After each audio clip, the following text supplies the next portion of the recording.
ado, I'll turn it over to Ms. Bullock. Thank you. Welcome to CTE. Thank you. Glad to have you. Appreciate it. So first of all, what I would like to say is that I am not here as the expert on this topic. I'm here as a learner just like y'all, okay? So I've taught women and minorities in the media for the last 3 semesters. It's possibly my favorite class to teach, large lecture class in the J School, about 135 students, and I'm regularly surprised at how engaged those students get in the classroom discussions. And we talk about race, we cover critical race theory, we talk about feminist theory, we cover really hard topics. And I am just always blown away at how excited the students are to have the opportunity to talk about those subjects in the classroom.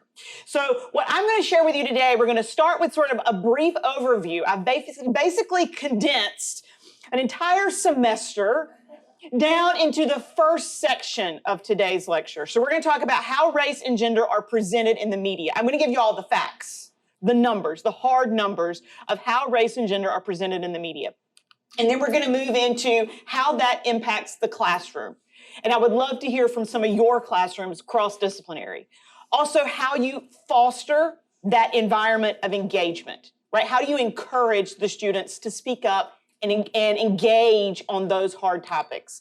And also incorporating topics on media and diversity, right? I believe there's a place for that in a lot of classrooms, specifically outside the J School, right? Students are consuming media, it's on their minds, and that's what they're thinking about when they come into your classroom. So you can incorporate those topics even if you're not teaching a media class.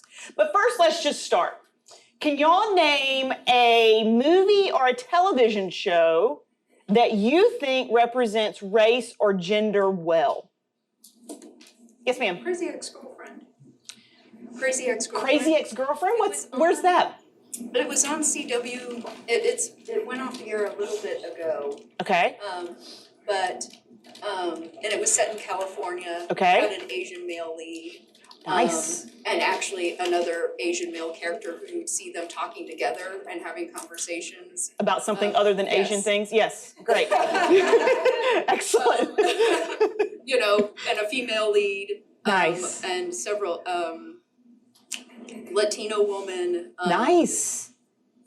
Prominent African American guest stars.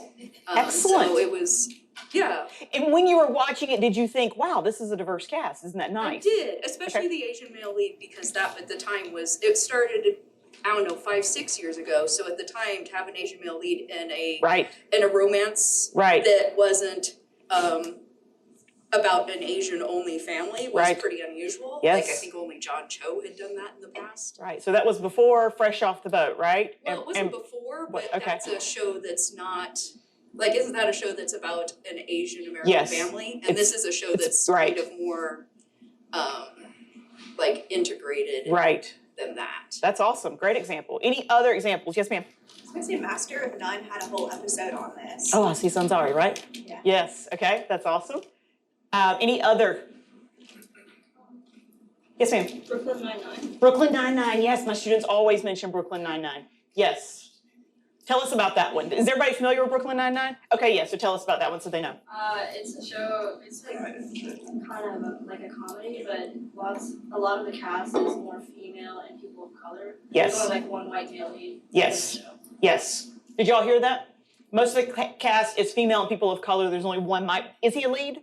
Andy Samberg. Okay. One white lead in the show. Okay. Any other movies or television shows that y'all think really gets it right? Yes, ma'am. I kind of like This Is Us. They kind of People normally say This Is Us. Has anybody watched The Good Place? Yes. Yes, I love The Good Place, right? So I think they do a really good job. It's fairly simple. It's a humorous show, very diverse cast, no stereotypes based on race, right? I think The Good Place does an excellent job of that. Okay, so let's look at some of the numbers, right? So how are race and gender represented in the media? Well, first, this is our media landscape, and a lot of these numbers we're going to look at today are from the Women's Media Center. They put out a report each year showing how gender is represented in the media. So this is our media landscape. This is the reality of the media that we watch. On the evening broadcast, 63% are men sitting at the table. In print, bylines are 59% men. On the internet, 60% men writing the articles. And in the news wires, 69% men. Right? So it's pretty clear that the news that we're consuming is produced mostly by men. Right? But look here, newsroom employees are more likely to be white and male than all U.S. workers. So this isn't just a reflection of our society, right? This is a reflection of newsrooms. Newsrooms employees are more white and male than the average U.S. company, the average U.S. worker, right? So the news is more white and more male than most companies that we see. And that impacts what's produced. It absolutely impacts what's produced. So what are the women? The women are writing the stories. What are they reporting on? Definitely not sports. Not sports, right? Any gender issues ever come up in sports? Yeah, right, absolutely. They're not writing about them. They're writing about health, lifestyle and leisure, entertainment, education. And that's it. Really, lifestyle and leisure and health are the only place they're the majority. The only place they're the majority. We certainly don't want to hear from women about technology issues. No, they can't talk about that. What about politics? No, we don't want to hear from women about that. So let's talk about reproductive issues. Wouldn't you think that women would report on most of the articles about reproductive issues?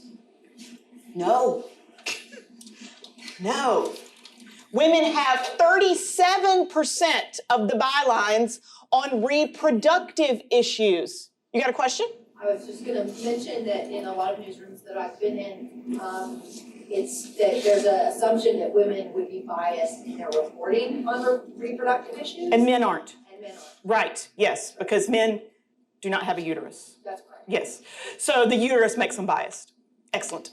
Okay, so there you go. Women are writing 37% of the bylines on reproductive issues, which means, ladies, the articles that we're reading about reproductive issues are mostly written by men. So you might think, well, that's fine, right? Maybe Laura's right. Maybe they're not biased. Maybe their gender does not make them biased. And just before I go any further, I want y'all to know I don't hate men. Okay, I don't hate men, especially I love white men. I married one, okay, so I'm not against men. I want y'all to just know that straight away. I'm totally fine with men. The men are looking at me like, right? It's totally okay. But this does impact the coverage. It absolutely impacts the coverage, right? So let's take a look here. What about campus sexual assault coverage? 55% of the articles are written by men in campus sexual assault coverage. So yes, that matters right here. News outlets also cite more male voices. So in an article on campus assault coverage written by men, the men writing the stories are more likely to cite men.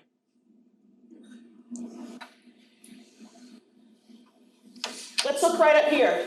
The women journalists quoted 42% women and 38% men. The male journalist quoted 54% men, 28% women. Gender matters. It matters. It absolutely matters. So does race, and we're going to get there. We're going to get there. But one of the arguments I always tell my class is, don't send a white man to cover the Kamala Harris rally. Race and gender matter. You need somebody that understands that context. You need that, which means your newsrooms need to be more diverse. They need to be more diverse for your news to be less biased. So here's what the writers wrote about. The women journalist wrote about the alleged victim behavior or the impact on the alleged victim 40% of the time. The male journalist only wrote about that 33% of the time. The men journalists wrote about the alleged perpetrator behavior or the impact on the alleged perpetrator, more than the women did. The women journalists wrote about fraternities, sororities, rape culture, and rape prevalence, more than the men did.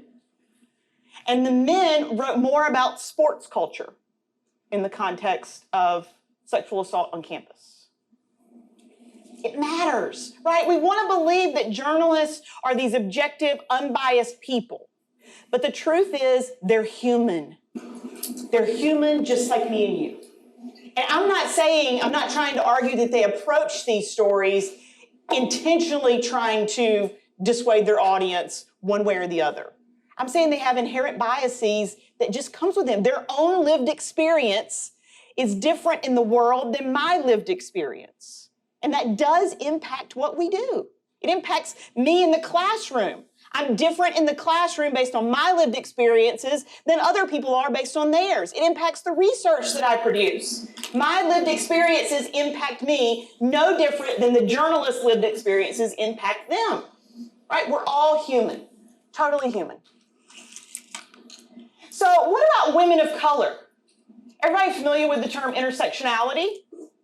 Right. So for those of you that aren't, the idea is some of us have more than one lived experience that is impacting how we view society or how we're treated in society. So this could be, for example, that you are, cisgender and you are African American. That's going to be different than if, say, you are transgender and Latino.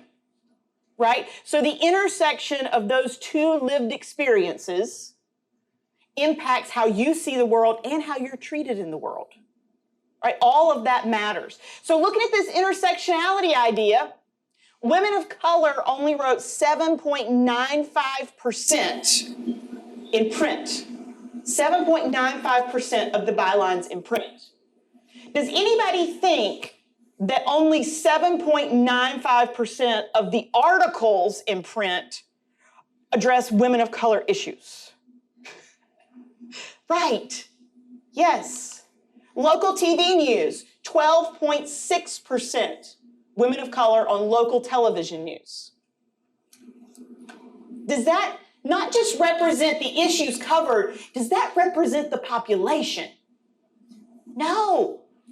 No, that does not represent our actual population. Local radio news, women of color, 6.2%. Local radio news. I'm a huge podcast fan. Any other podcast fans in here? Yes. Only 2? Gosh, 3. Thank you. Podcasts are awesome. Embrace new media. So I would say there are a lot of initiatives to get more women producing podcasts and more women of color producing podcasts. WNYC does a regular event to try to boost that, to get more women and more women of color in the host chair of a podcast. But you can see here, this intersectionality plays out. Yes, ma'am. Do those initiatives provide funding? Because it's one thing to have people produce something with their labor, but it's another thing to compensate them. Yes. That's an awesome question. Yes. She asked if they provide funding. It absolutely does. It's done by WNYC, and actually the women who come to the event, and they do it yearly, actually get to pitch their idea to WNYC producers. If they pick it up, it's funded and handled. Yeah. They also give networking opportunities there for women to work with other women. They also have teaching opportunities where they teach them how to produce a podcast. So they sort of help them throughout the process. It's a cool event. It's only been done for about 3 years. Yes. So as we can see, intersectionality plays out too. So what about an entertainment media, right? We're bashing the news. Maybe entertainment is better. Okay, so over the past 12 years, men accounted for 93.4% of the directors of the highest grossing films. 93.4%. Were directed by men. Do y'all think that's just because women don't know how to direct a film? Right. During that 12-year period, there were 1,335 director jobs available. 1,335 director jobs available. 5 were Black females. 3 were Asian females. 1 was Latina. 1,335 jobs available. Is anybody pissed off at this? We ought to be. Yes. So if minorities are not producing the media, how are they represented? right? So again, going back to Laura's comment, let's not assume that the directors in those chairs were inherently biased. Maybe they did a great job producing a very inclusive film. How are they represented? This comes from a Distortion of Our Families report, and I put my sources here on the slide, but if any of you are interested in seeing these reports, I will happily send them to you. Okay, so this comes from a Distortion of Our Families report. Families living in poverty are overwhelmingly portrayed in news and opinion media as being Black. Overwhelmingly. Black families represent 59% of the poor in news and opinion, but they only make up 27% of the poor in reality. So again, what we're seeing on television does not match the census data. It does not match our societal reality.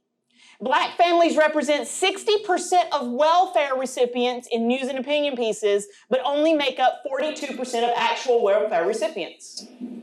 Overrepresented, misrepresented. Blacks are overrepresented as criminals, 37% to an actual 28%. Black fathers are typically depicted as abandoning their children. This is what we're seeing in the media. This is what we're seeing. And whether you believe it or not, it starts to soak in and you think the media is reflecting the societal reality. Even if you know the television show to be fiction, that's still one more way you're seeing that depiction. Right? Even if you know this is a Marvel movie. This is a Marvel movie. Right? This is not reality. But if it's presented this way, it still hits in the back of your brain. You're still thinking about that. Okay, so what about Latinos? 44% of the Latino roles on television are unnamed or uncredited. Right? They're most often like a gunman or something like that. 72% of Latino characters are portrayed as blue collar. Law officers, criminal, sexy women, member of a big Latino family. These are some of the types that they get. Cartel gunman number 2, Officer Martinez, and Latino with a hot accent. This shows the blue is the actual percent of Latinos by occupation in the U.S., and the orange shows how it's depicted on media. Right? So you can see right away, Latinos are overrepresented as maids in media. 69% as maids, only 44% according to the U.S. Census. Blue-collar criminals, 24.2%, right? That's not reality. Law enforcement, not reality. This one's my favorite. Creative types. Media does not represent Latinos as creative types, but the reality is 9% are. Why can't Latinos be creative? So, fun fact, my 2 daughters are Latina, and I am extremely careful about what media they consume. We're big fans of Elena of Avalor in my house, and you might think that's a little young for an 11 and a 14-year-old, but the Modern Family, Sophia Vergara, yes. Okay, so I'm not going to bash Sophia, first of all. If somebody came to me and said, Kelly, I will give you millions of dollars to play a stereotypical feisty redhead, I would say, give it to me.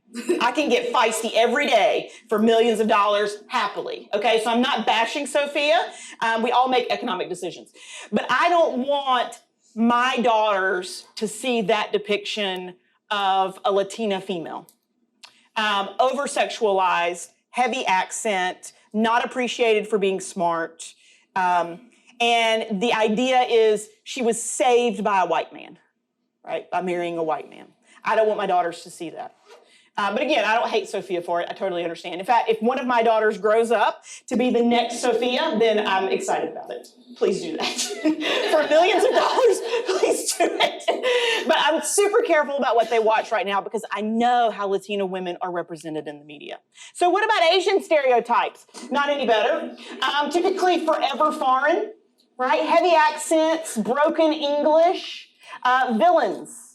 They're smarter than the white people, right? They're able to trick the white people, manipulate the white characters, or they are a model minority, right? Nerds, very typically nerds, emasculated men and exoticized women. That's how our Asians are presented in the media. And so one thing else I'll throw out here, I recently read a book called White Fragility and Why White People Have a Hard Time Talking About Racism. And in that book, the author says, Americans are presumed to be white. Everybody else has a hyphen. And when I read that, I thought, wow, that is so true, right? We call people African Americans, Asian Americans, Arab Americans. And that's something that I've been struggling with. I still use it in a lot of my PowerPoints, but I just wanted to sort of put that in y'all's head too as something to think about. We're all Americans, right? And so I don't know how I feel about that hyphen. But in any case, yes, Asian stereotypes are horrible. Arab Americans, I have to say, Islamophobia lecture is my favorite. So Arab Americans, in a 2-year period from 2015 to 2017, right, this is recent, this is post 9/11, research shows there was not a single month where positive stories about Muslims outweighed the negative stories. Not a single month, 2015 to 2017. 75% of the coverage was about terrorist attacks and conflict. 75% of Arab Americans are Christian. 75% of Arab Americans are Christian. And if you meet an Arab American, ask them what happens when they go to the airport. Just ask them. It's disgusting. It's disgusting. It will break your heart. I was gonna say, there is a show on now called FBI, where they have the prominent male character is someone who is representing the Muslim religion, and he's in this role of law enforcement. And most of their episodes focus on terrorism, combating that, dealing with radicalizing.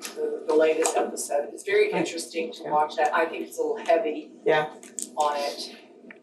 But I thought, okay, we've got this guy who's trying to educate people, and he's with a white woman as a partner. Yes. Yeah. And that's the big part, is trying to educate people about it. I think that's the key, is if we don't know, then we can't change it, right? One of my good friends is from Kuwait, and she wears a hijab.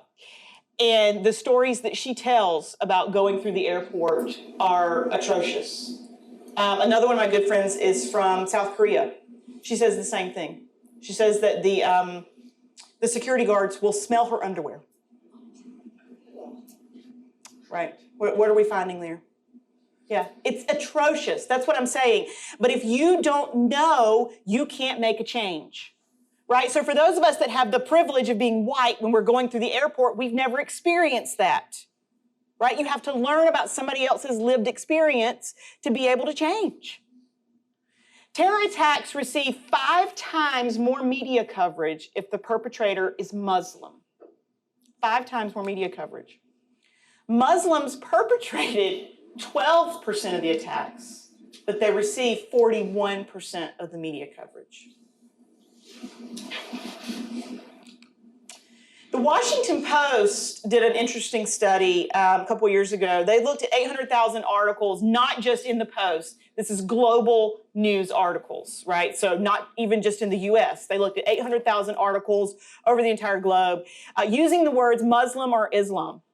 They found no difference in tone before or after 9/11, right? And so a lot of times when I show that in class, the students immediately think, well, this is all after 9/11, right? It's 9/11's fault. No. It's not. It's not. And interestingly, I just found out last semester that most of my students were not alive during 9/11, which just blew my mind. Completely blew my mind. So yes, no difference in tone before or after 9/11. So this is the percent positive and negative articles based on religion. So the negative articles are the orange, and you can see that Muslim overwhelmingly are negative articles as compared to the other religions. But so let's remove the articles that are talking about terrorism, right? Let's remove those articles. After you remove those articles, 69% of the articles mentioning Muslims are still negative. So even if you take out the ones specifically looking at terrorist attacks, the articles about Muslims and Islam are still negative, overwhelmingly negative. That's what people are reading. That's the media that people are consuming. It absolutely impacts how they see the world. So what about LGBTQ? And by the way, there's one other thing I didn't put on that slide that I normally show in class. There's a physiological effect to that. Arab American women, their birth weight is now lower than it's ever been for babies in decades. Many of them are now dying in childbirth. For those of you that are unaware of the statistics, Black American females are also very likely to have problems in childbirth more than any other race. Arab Americans are now living shorter, their lifespans are now shorter than the average Caucasian. This type of coverage has a physiological effect, So what about LGBTQ? Of the 208 LGBTQ characters, 31 are not expected to return next year. So there was sort of a killing off of a lot of the gay characters called Bury Your Gay. That's what people called it. And so anyway, they were being killed off. Most of these characters weren't essential to the storyline anyway, right? They weren't the lead characters. They were supporting characters, and their only plot in the story was the fact that they were gay. So you can easily bury them, and the story continues. Men make up the majority of LGBTQ roles. And this is interesting. You will also find that a lot of the LGBTQ roles are more likely to be African American than white. And I don't think I put that up here, but my theory on that, and it is just a theory, is that the stations are checking a box, right? We need an African American, we need an LGBTQ, we need a disabled. Let's put an African American woman in a wheelchair and make her gay. Boom, boom, boom. Check that box, roll her out every now and then, and it's all good. Right, that's my personal theory, but you see that in a lot of the shows. Stereotypes are still very, very prominent. If you look at LGBTQ stereotypes, it's ridiculous, right? And think about that too. When you meet someone and you realize that they are part of the LGBTQ community, even unintentionally, you start thinking that you know things about them because of the stereotypes we see in the media. Now, if you meet a heterosexual person and you realize, oh, this person is in a heterosexual relationship, does that suddenly tell you everything about their personality? No, but stereotypes are so prevalent in the LGBTQ community that people do assume that. GLAAD puts out this test called the Vito Russo test, and they judge films each year for Vito Russo. And this is a low bar. A low bar. 3 things to pass the Vito Russo test. First, you need to have a gay character, identifiably gay. Okay? Second, the character cannot be solely or predominantly defined by their sexual orientation. They need more in the plot than just being the gay character. Okay? And third, they must fit into the plot in a way that if you take them out, it would have a significant effect. Y'all, that is a low bar. A gay person that says they're gay that shouldn't be removed from the plot. This is a low bar. Most films fail. Something like 65% failed last year. So what about LeFou from Beauty and the Beast? How many people have seen Beauty and the Beast? Not necessarily the live action, but you understand the Beauty and the Beast plot in general. Okay, so LeFou is like Gaston's sidekick. You know, and Gaston's this big manly man. And so LeFou's following him around and, oh, Gaston, let me get this, let me get that, you know, just that kind of bumbling idiot sidekick kind of a deal.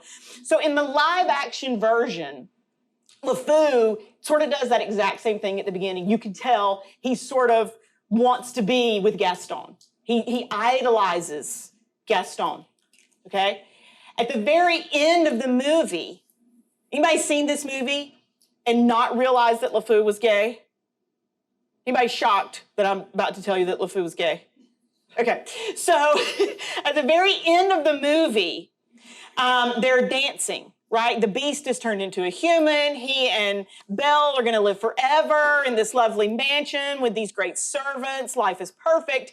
And LeFou has turned good. He's no longer Gaston's sidekick. He doesn't want to be part of that. Mrs. Potts, who was she's the maid, but she was the teapot in the animated film. So she's the maid, and she comes up to LeFou and says, "You're too good for him." And then for about 3 seconds, you see LeFou dancing with a man. There you go. That passed the Vito Russo test. That You're too good for him, and he dances with a man for 3 seconds. Congratulations, you passed this hard test. Right? You see what I'm saying? Oh, it's a low bar. It's a low bar. What about Coco? Anybody seen Coco? We're huge fans of Coco in my house. Okay, so this is Frida Kahlo, right? Anybody know who Frida is? Okay, not a lot. So Frida is a well-known transgender artist, and she's in Coco. In fact, in the movie, so the idea, is that people from the dead can come back and visit their families once a year. And so Frida is in the movie as Frida, right? You actually see her studio. But then the guy that's trying to get over to his family dresses up as Frida to try to get out of the dead side. So you see a man dressing as Frida, but then you actually see Frida when you get over into the dead area. Hardly talked about in the film, and that one failed. That one failed. Any of you that saw Coco, did you realize this was Frida and that she was a transgender artist? Right. They could have easily put that in. Right? They could have definitely put that in because the characters spent time in Frida's, her area, her artist lair, let's call it. Anyway, so you can see here, low bar, right? So members of the LGBTQ community are also misrepresented in media. This is a quote from Sandra Oh, who I love. She says, I grew up never seeing myself on screen. And it's really important to me to give people who look like me a chance to see themselves. I want to see myself as the hero of a story. I want to see myself save the world from a bomb. And that's the heart of it. Right? We all want to see ourselves reflected in the media that we consume. And it's a gross miscarriage of justice to not produce that type of media. But that's the world that we live in. So how do these media representations impact your classroom? People want and need to see themselves reflected in the media for a sense of belonging, to actually feel like they belong in society and in your classroom. They need to see themselves reflected in the media. Otherwise, they feel othered. They feel outside and othered. Accurate representation requires diversity among executives, cast, and crew. You need to have diversity at the director's table, in the executive office, and in the cast and crew. Our media landscape is not doing a good job of any of that. Launching a show with an all-minority cast and crew to check the diversity box does not address the larger systemic problem. So in your classrooms, that's the mindset that the students are walking into. That's what they're walking into. So let's look at some of our classroom numbers, okay? So if students don't see themselves in the media, do they feel like they belong in your classroom?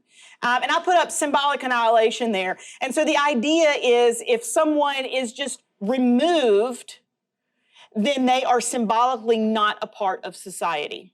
I'll give you a really simple example of that. Anybody seen the Avengers movie? Gosh, there's been like 5. I don't know. But it's there's one where there's a plane. And in the movie, somebody's riding a motorcycle off the back of the plane to save the world, supposedly, okay? In the movie, that's Scarlett Johansson. Scarlett Johansson comes off the back of that plane riding her motorcycle. In the Disney store, the toy that they sell has Captain America on the back of that motorcycle. Right? She was symbolically removed. How many girls would have loved to have had Scarlett Johansson on a motorcycle coming out the back of the plane? I could think of one, right? My daughter loves superheroes. My youngest is so into superheroes, loves Wonder Woman, huge fan of Captain Marvel, right? Loves superheroes. She would have loved to have had a girl on a motorcycle coming off the back of that plane, but that's not what Disney sold. They sold Captain America doing that. Symbolic annihilation. Removing somebody from the picture that you're presenting is symbolically removing them from society. Right? Symbolic annihilation. Of the 2,200 full and part-time faculty on our campus, 18.73% are members of minority groups. This is the undergraduate enrollment. Y'all seen these numbers, right? So this isn't surprising, okay? Most of our undergraduates are white. That's the majority white. UofSC Columbia is 76.7% white. That does not reflect the demographics of the state and definitely not of Columbia, right? So they're seeing in the movies, the news, the television shows that they watch, that they're not reflected accurately. As they walk around on campus, they don't see the same thing that they might see as if they walked around Columbia.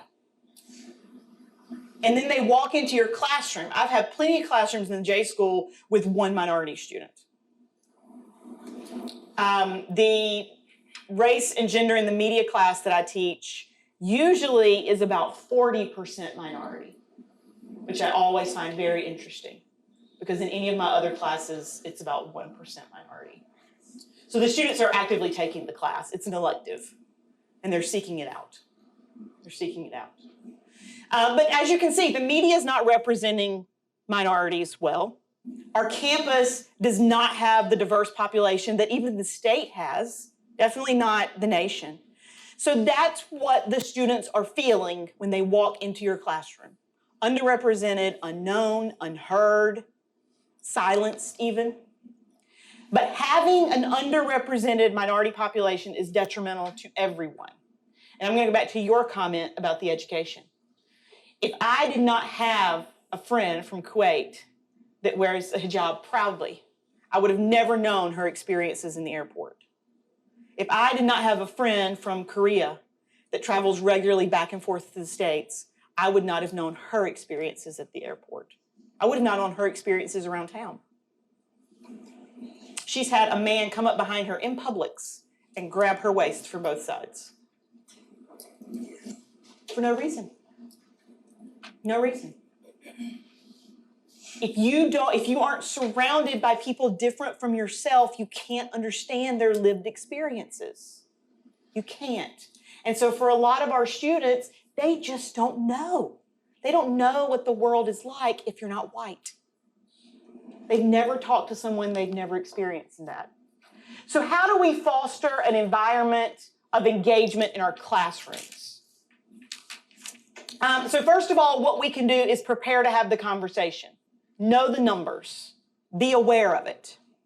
Right? I present these numbers in my class, and every semester, one of my reviews says, at least one, says that I'm a raging liberal feminist that tries to shove my ideals down their throats, which I think is fantastic. I always encourage them to write those reviews. But the truth is I'm presenting facts. I'm presenting hard facts from outside agencies that looked at the media critically. Right? I'm talking facts here. I'm not talking opinions. But people need to be ready to have the conversation. So last semester, I invited someone from the OMSA department, the Office of Multicultural Student Affairs, to come in and speak to my class. It was towards the end of semester, probably late November. And I had a young man in my class that was Jewish. And I knew he was Jewish because he had been excused for class for a couple, like Yom Kippur and those types of days. So I was well aware that he was Jewish. And after the OMSA lecture, he came straight up to Shay to talk to her about how the menorah was displayed next to the Christmas tree in the Russell house. So Shay had to know, yes, I'm culturally aware. I realize that's horrible. We shouldn't have put that menorah next to the Christmas tree. And what they were doing was unscrewing the candles and screwing them in each day to light them. It was extremely offensive to this student. First of all, that the menorah was next to the Christmas tree. But Shay had to be culturally aware. She had to be ready for that conversation. And I'm telling you, she handled it beautifully. And I encouraged Brandon to walk out with her and keep talking. Right? But you have to be culturally aware. You have to know what's going on. You have to know what these students are experiencing in your classroom and on campus. You have to be culturally aware. You have to start the conversation, right? Don't shy away from hard topics. I've gone to some conferences and sat in on some teaching workshops, and I've heard more than once people saying, I was hoping my students wouldn't bring up this thing that happened in the world in class because I didn't want to talk about it. But they did, and I didn't know how to handle it. You can't shy away from hard topics. It sounds scary, but the reality is the students want a place where they can talk about it. They want a place where they can talk about it. Last semester, we were doing the LGBTQ information, and one of the students raised her hand. She was right on the front row, and she said, I don't understand. Can you just tell me, what does queer mean?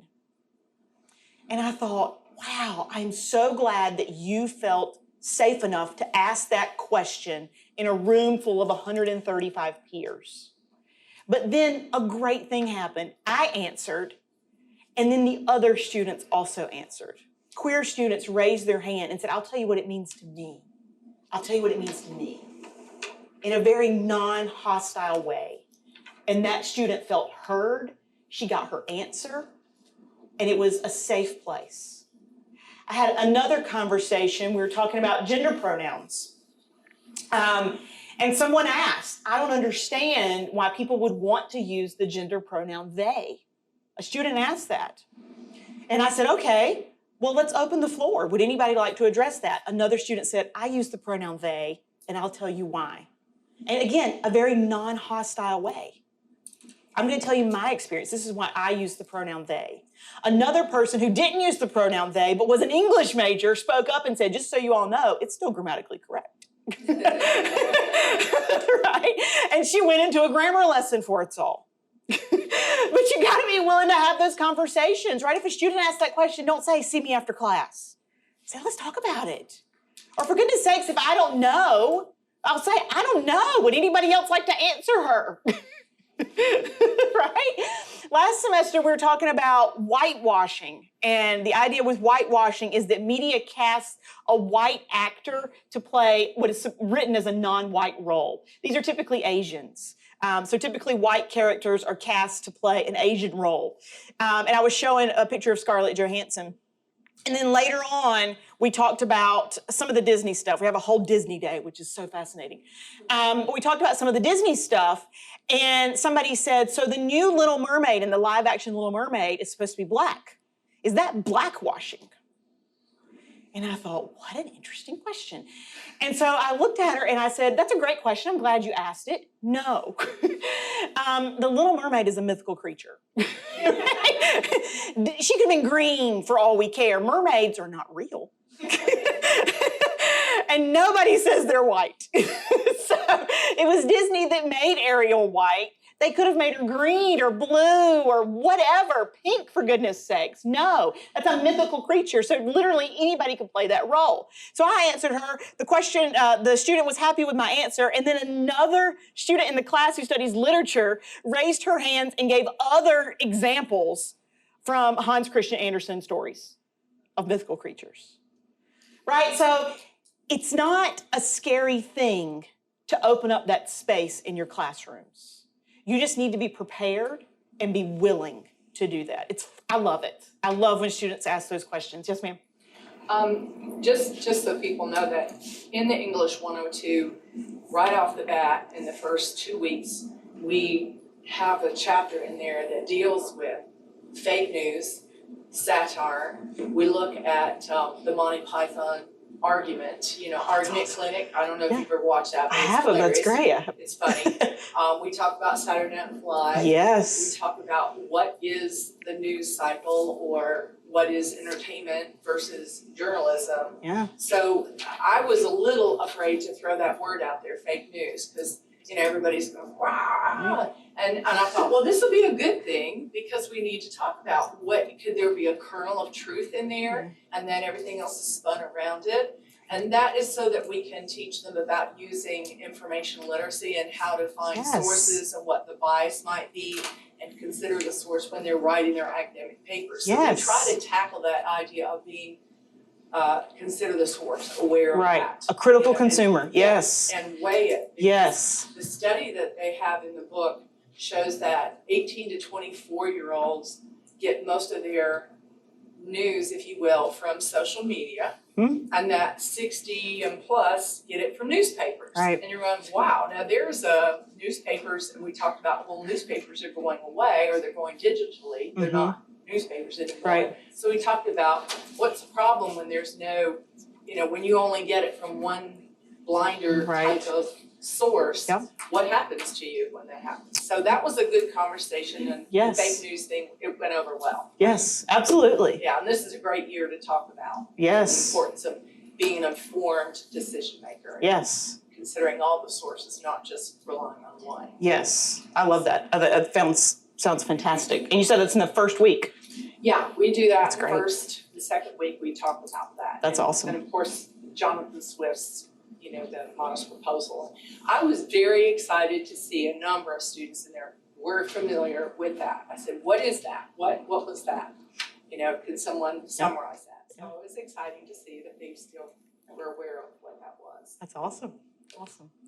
The next thing is just encourage the conversation, right? Your example is encouraging the conversation. Yes.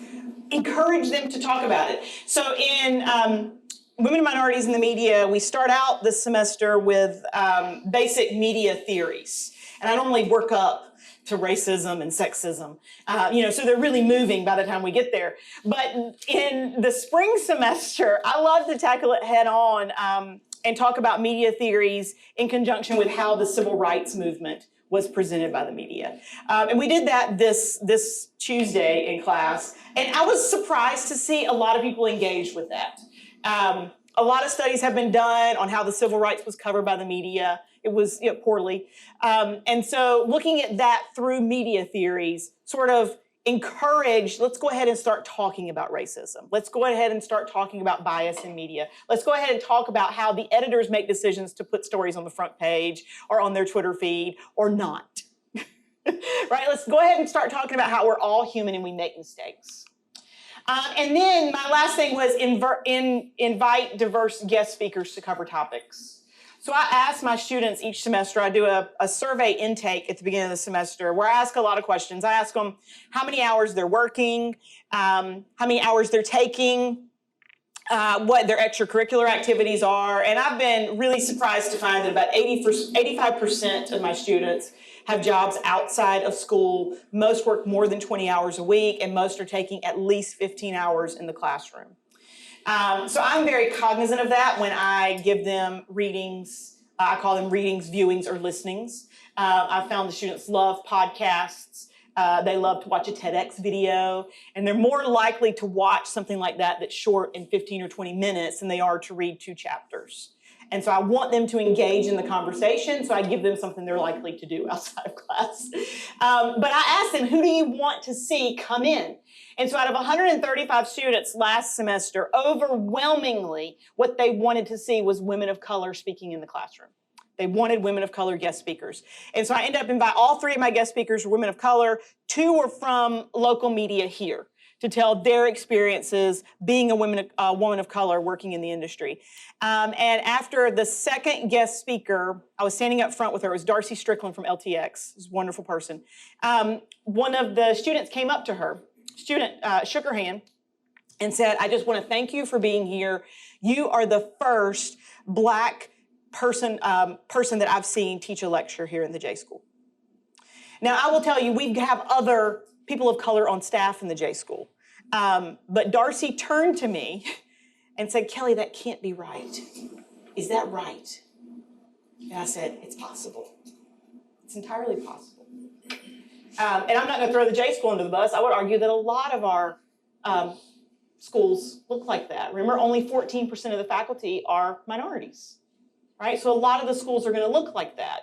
But again, they want to see themselves reflected. They want to see somebody that looks like them standing in front of the classroom, somebody that looks like them on the TV, somebody that looks like them in the movies. They want to see themselves reflected everywhere in society to feel like they truly belong. So how do we incorporate topics on media and diversity? Your example was fantastic, right? That's an English class, and you guys start out immediately looking at media. So these are a couple of resources that I've found on campus, and I want to open it up for you guys to share others as well. The OMSA office is fantastic. This is a screenshot from their website. They change these presentations and workshops, I believe, every semester, because this list is different than last semester.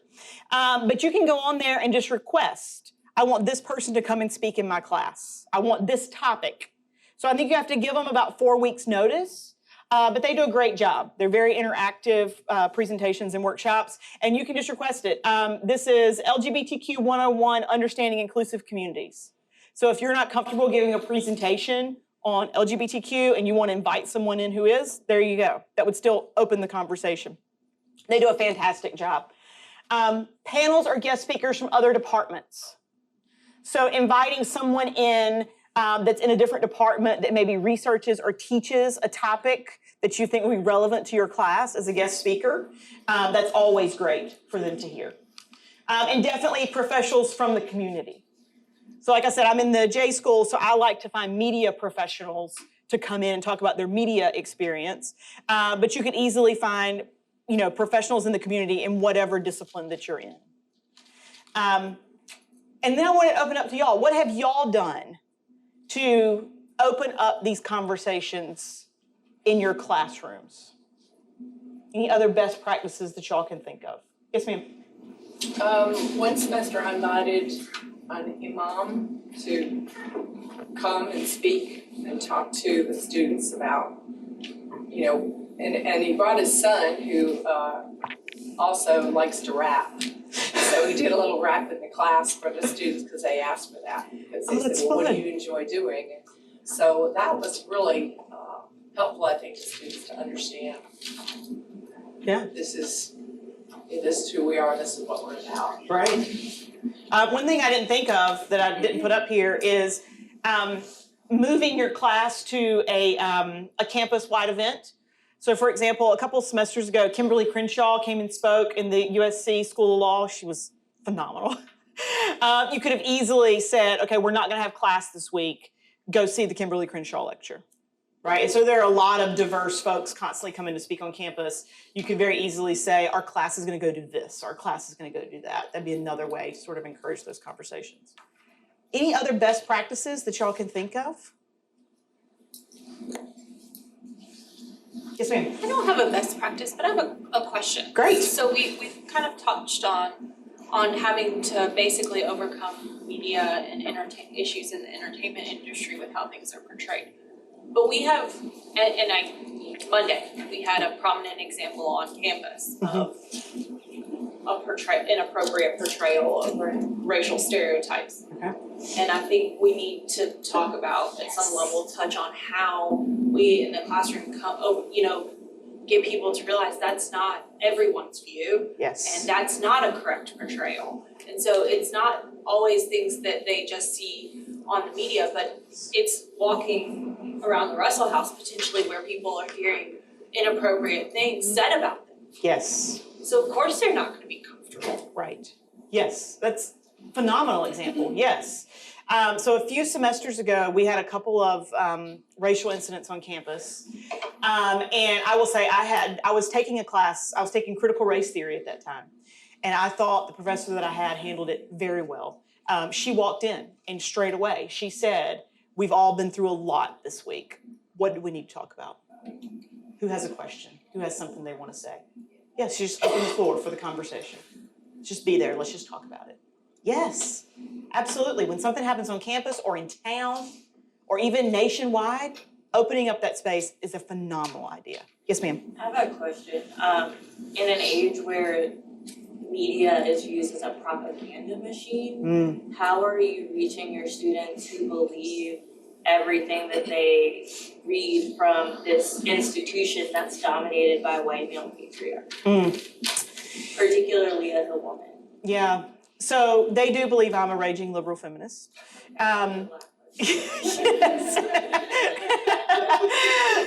So what I try to do is, so for example, on Tuesday, we were talking about agenda setting and framing. And the framing theory in media is basically says how the story is presented. What's the essence of the story? So a story about, for example, the Democratic debates is going to be presented differently on Fox News than it will be by the New York Times. And so showing them the difference between those things shows them that people are making these decisions. But what I will say is I have been pleasantly surprised of the students that they understand one media news source is not the end all be all, right? They're getting their news from a lot of different places. They may be all, typically conservative places. They may be all places, they may be all white men, right, that they're listening to. I don't know. But a lot of them, I've been surprised, are consuming media from multiple sources. And I don't want to, extrapolate. This is totally anecdotal. But I think a lot of that has to do with they're very heavy on Twitter. And so on Twitter, they're following a lot of different people. And so they see a lot of different things go viral. We do an exercise in class where I talk about agenda setting. And agenda setting is basically saying that the media determines what we think about by how prominent the story is. So if you see the same story across multiple media outlets, you can say, well, the media is telling us that story is important and we should think about it. So I have them raise their hand. Tell me the stories you've seen in the media this week. And normally we get 3 or 4, right? And so you've seen more than 3 or 4 stories in the media, but most of us in a class of 135 have only seen those 3 or 4 stories, but they've seen them on multiple media outlets. So I focus on the numbers, and I focus and make sure that my examples are from multiple different places. I also post all of my sources on Blackboard, and I regularly encourage them to seek out those sources. We don't have a text in Women and Minorities in the Media, so I encourage them to look at those sources. Did I answer your question? For the most part, yeah. Okay. What did I miss that? I guess for me, it's great that they're saying the same story across different media outlets, but one of the biggest points that you made is that it's usually always white males. So if everything is being filtered by 3 different white males through the same lived experience, they're still missing what impeachment means to people of color, LGBTQIA people. So to an extent, yes, you answered the question, but also just really pushing them to understand that it's great that you're seeing the story by 3 different people, but are you reading it from 3 different types of people? Yes, that's excellent. So one of the ways I'm doing that this semester is I'm assigning them multiple different sources. So one of my students from last semester actually wrote an article in Garnet and Black. Is that right? I want to say so. It was about race. And I'm going to assign that as one of my readings for this semester. So assigning them multiple sources to read or ingest the media. So for example, when I assign a podcast, and I'm talking about how we need more podcasts by women of color or women in general, then my podcast should have a woman of color or a woman host. Yes, Laura. I'm surprised by how few of my African American students in the journalism program are aware of the Root, and some of that as an exceptional source of news and information from the African American community perspective. And but I'm also less surprised that my white students don't know about it, but I am encouraging them, to consume news and information from a variety of perspectives, but also to make it their responsibility to do that, right? And so it's a little easier in journalism, but to make students responsible for their own cultural edification, whatever the subject matter is, and it's great to have that privilege walking in the door, but with that comes the responsibility to understand why that privilege exists and how it operates. And so especially when we're trying to send students out into the community, I just tell them, first of all, they have to get off campus, because who they are on campus is not a microcosm of the larger social sphere, and certainly they're not representative of the people that they're covering every day. So where are their story ideas coming from? Where are they generating knowledge? If they're all living in the same place, taking the same bus, shopping in the same store, they're not going to get any kind of exposure to a larger cultural system that requires them to go somewhere, get on a bus, go out to northeast or southeast Richland County and go to the library there and see how different that environment is than it would be, being a different place. So anyway, just try to get them out and about. Yes, and I do give my students extra credit if they can connect what we're talking about in class to media that they consume. So they're encouraged to come in and actually present to the class, I saw this in the media this week, and it reflects what we talked about in class. And so that normally brings in diverse sources. So they'll say, I saw this on this website, I saw this in this email that I signed up for, or whatever. And so the students in the past have told me that's one of their most favorite things, is having other students show them connections to class. And those examples are very diverse. They come from a lot of different media sources. I think last semester, one of my students showed me a source from Sup Beaches. Oh. And she sent me that. I was like, that's fantastic. Yes, you can show it in class. Right. So they bring in the media they're consuming too. Yes. Any other thoughts, best practices, or questions? Yes, sir. How do you foster openness with students, but also how do you act purposefully as an instructor or as a colleague or a peer to help folks gain some self-awareness about how much space they're taking up in conversations? It feels like we either shut folks down or we let them do like I've done, where it's taken 35 years for me to start to have any awareness of how much space I'm taking up in conversations like these. How can you be more intentional about that and the support you offer students that need to be doing more listening than talking? That is so interesting. What a great question. Does anybody else have best practices on that in their classrooms? I will say in a large lecture, I do tend to get a few that dominate the conversation, that are willing to talk. I try to learn as many names as I can so that they think I know them and see them as a person. I have had students before that would dominate the conversation, and I would, tell them quietly outside of class, maybe just pause for a second and give other people a chance to answer before you jump in. You're doing great. I can tell you're engaging with the material and your answers are spot on, but just give other people a chance. But I haven't had a huge problem with that in a lot of my classes, which is why I think it's a problem. It's a great question. If anybody else has any best practices, I might not be the best person for that. Yes. I usually have about 20 to 24 students in there. Something I do at the first is I give out an index card. They put their name on it and their major. And so it's for me to learn their name, but I hand out the card as I come in, and then I am throwing out questions, and everyone has a chance to answer a question if they want a point for participation for the day. And then I go and walk to them and pick that up from them. And so when everybody's had a chance, then if other people then want to weigh in and make additional comments, that allows everybody to say, or they can just sit there with the card if they choose to. But most everybody wants to get that one point. And then those who are more chatty, then they can, after that, all the cards are in my hand, then they can go ahead and make their comments then, and I love that. in there. So it helps me learn their names very quickly. If I can hand them out and then I'm picking them up, I'm always seeing them. I love that idea. I think that's fantastic. Yes, sir.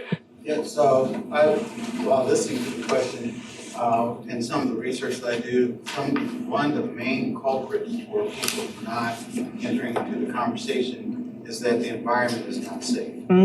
So the biggest challenge for the instructors to make that environment safe, and I don't want to take over the presentation about that, but there are some instructional strategies, such as one given that can help develop that. The time-honored ones that many people across campuses are using is the Think, Pair, Share, which actually has its roots in my area, education, because I prepare people how to teach.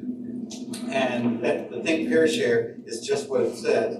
You can ask a question, nobody answers, just think about it, and then the next step is share it with someone next to you, and then you can open the floor for everybody. What we have found is that people are more likely to participate, because if you feel the same way that I do, then that gives me more courage to attempt, and I won't do it if I'm the only one thinking about it. Sometimes people do think that way. And then there's some other strategies too that we do. I love that, yeah. Any other questions or thoughts? Best practices? I love the index card and the Think, Pair, Share. Is that on the website? Like the resources for safe environment? I will double check. Yeah. But I know a number of people are using it. How many people here use it? Yeah. So It's an avid practice. That's great. So you can combine that with, I mean, yesterday I just got a feedback from somebody in the class who praised me for it because they were in their shell. I use that in conjunction with craft sticks, even in a large class. Just get craft sticks, you know, they don't really cost that much. You can go to Michael's or someplace. Have people put your preferred name and last name on both sides of the craft stick, collect them, and I put them in either this fancy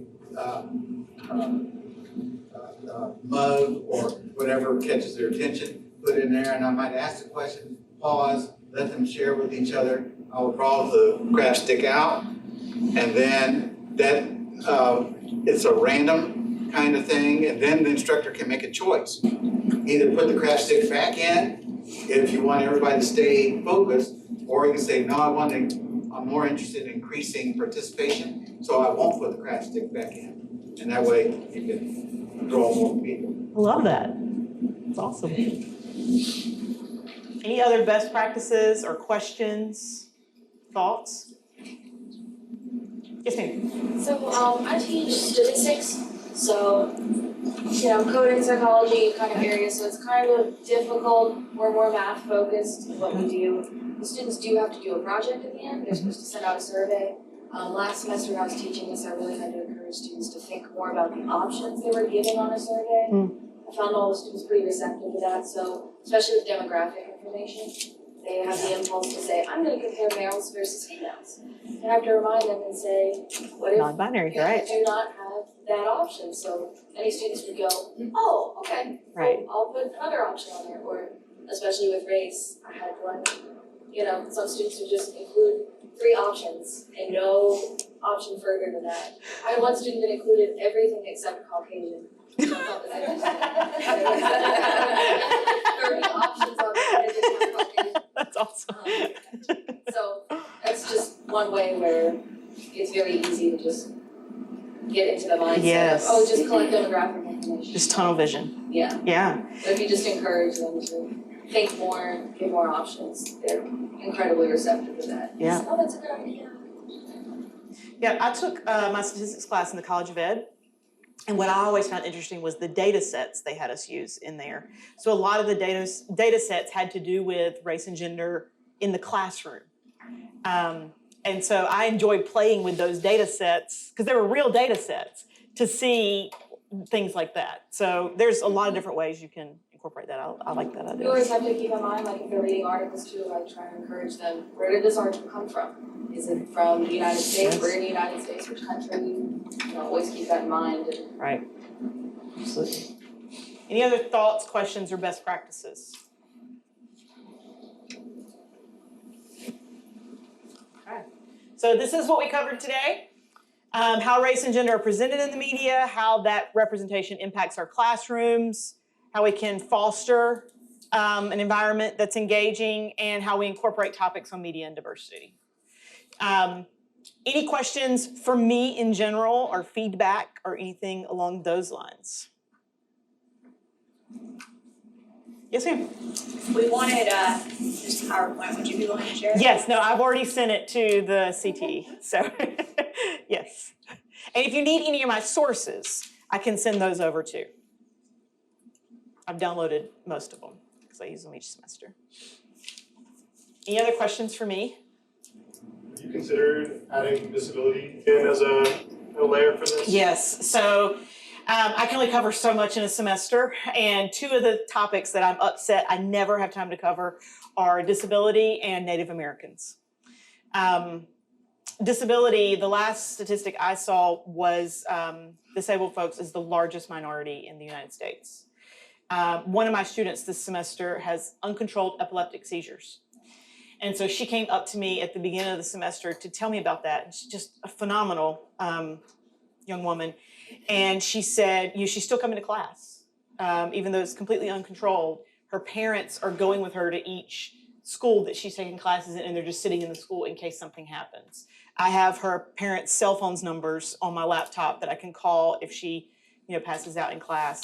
But she told me her epileptic seizures only started about a year ago. And they started while she was a student here at South Carolina, and she said, this was something I had no idea about, and it is an invisible disability. And now that I have personally experienced it and seen the issues that I've had in society because of it, it is now my life's mission to advocate for people with invisible disabilities so that they're heard and understood better. And I think that's huge. I loved her perspective on it. I think that's really big. Yes, I haven't had time to get to that at all in my class. It's a great topic. Any other questions or feedback? Okay, I've had a blast.